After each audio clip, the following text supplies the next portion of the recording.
In the neon-lit corners of the galaxy, where the wealthy and powerful exchanged everything from technology to lives, a quiet auction took place. The air was thick with the smell of alien spices, the clang of metal, and the murmurs of beings from countless worlds. But on this particular day, one figure stood out, an alien girl, her once glowing skin now a pale shadow of its former brilliance. Her eyes, once full of hope, were now dull, as if the very essence of her soul had been drained. She had been captured from the far-off planet of Rara, a world known for its warriors. But the people who bought her were not interested in her strength or her beauty. No, they wanted to break her, to make her nothing more than a toy to be played with, used, and discarded. They had succeeded. Her name was Janna, but to them, she was nothing more than a broken toy. She had been beaten, humiliated, and sold time and time again. Now, she stood in front of a new buyer, her hands shackled, her heart shattered. A human man stood among the bidders. His name was Mark Jensen, a mechanic by trade, with a past full of mistakes and regrets. He had heard rumors of the alien auctions, but never thought he'd get involved. Yet, here he was, feeling a strange pull toward the fragile creature before him. When the auctioneer announced the price, Mark's hand shot up, almost as if it had a mind of its own. He didn't have much, but the desperation in the girl's eyes tugged at something deep inside him. "I'll take her," Mark said, his voice steady but his heart racing. The auctioneer eyed him, then nodded. "Sold to the human mechanic." Mark took her away, the chains on her arms rattling with every step. He led her to his small quarters, tucked away on a station orbiting a dead moon. Janna said nothing during the journey. She didn't resist when Mark removed the chains and sat her down on the worn-out sofa. Her eyes, once filled with anger and defiance, were now hollow. She had no fight left in her. Mark had no experience with slaves, no idea how to care for her. But he couldn't bear the thought of her being treated like an object. As a mechanic, he had spent his life fixing broken things, machines, engines, and devices, but never a broken soul. Yet, something told him that Janna was different. She wasn't just a slave. She was a living being, full of potential and pain. He began by offering her food, simple things he had in his fridge, but she didn't touch it. She barely moved at all. Mark couldn't understand it, but then he remembered something from his own past, something he had long buried. A long time ago, Mark had been broken too. He had lost someone dear to him, and for years, he had wandered through life like a ghost, trying to fix everything around him while his own heart remained shattered. He thought he had healed, but now he realized maybe he hadn't. Maybe he was still broken. And so he worked on Janna as he would on a machine. He started with small things, fixing her broken body, tending to her bruises, and offering comfort where he could. But it wasn't enough. She didn't respond. One evening, as Mark tinkered with a broken engine in the corner of his room, he glanced over at Janna. She was staring at the floor, her hands folded in her lap.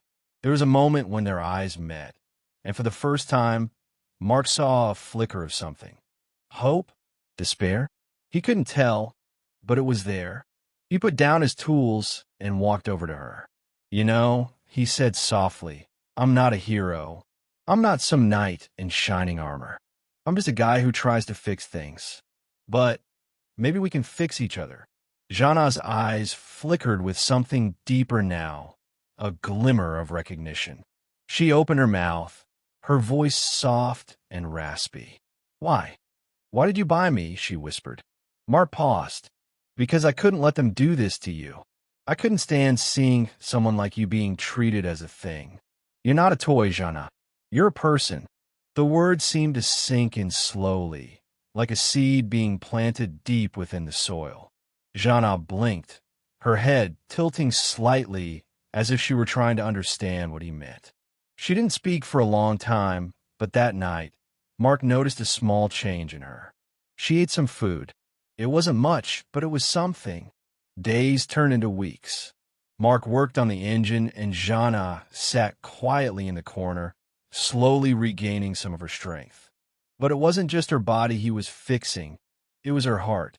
One day, Mark was fixing a broken panel on his ship when he heard Janna humming softly to herself. It was a strange melody, one he'd never heard before. Mark stopped what he was doing, his eyes widening in disbelief. "Janna," he asked, his voice tentative. She looked up, her eyes finally meeting his with something like clarity. "You repaired me," she said quietly. "You gave me something I thought I'd lost forever." Mark's heart swelled. "I didn't repair you," he said gently. "You did it yourself. You've always had the strength inside you. I just gave you a place to find it again." Janna smiled faintly, her first real smile in what felt like forever. "I think I'm starting to believe that." The next few months were filled with quiet moments, long talks about their pasts, their pain, and their dreams. Janna had been more than just a broken slave. She was a survivor, and she had a fire inside her that Mark had seen before in his own reflection. Together, they rebuilt something beautiful, not just Janna, but themselves. But just when Mark thought they had finally found peace, their quiet life was shattered. A group of mercenaries came looking for Janna, the broken slave they had once sold. They didn't know she had been repaired, healed, and loved. They thought they could simply take her back, as though she was property. Mark and Janna fought together. The mercenaries didn't know what hit them. Janna, who had once been broken, now fought with a ferocity that stunned them. Mark, too, was different, no longer the lost man he had once been. With Janna by his side, he felt stronger than he had in years. When the battle was over, Janna stood, her chest heaving, her eyes blazing with the fire of someone who had reclaimed her life. "I'm not your slave," she said to the mercenaries, her voice unwavering. "I'm a person, and I will never be broken again." Mark stood beside her, his hand on her shoulder. "Neither of us will be broken," he said. "We're stronger than we were before, together." And so, they left the galaxy's cruel auctions behind. Mark had repaired Janna's body, but it was love, kindness, and respect that had truly healed her heart. The broken toy had been rebuilt into something far more powerful, an equal, a partner, and a friend. They had both been fixed, not by machinery, but by the bond they had formed. And with that, they set off into the stars, not as a broken man and a broken girl, but as two souls free at last.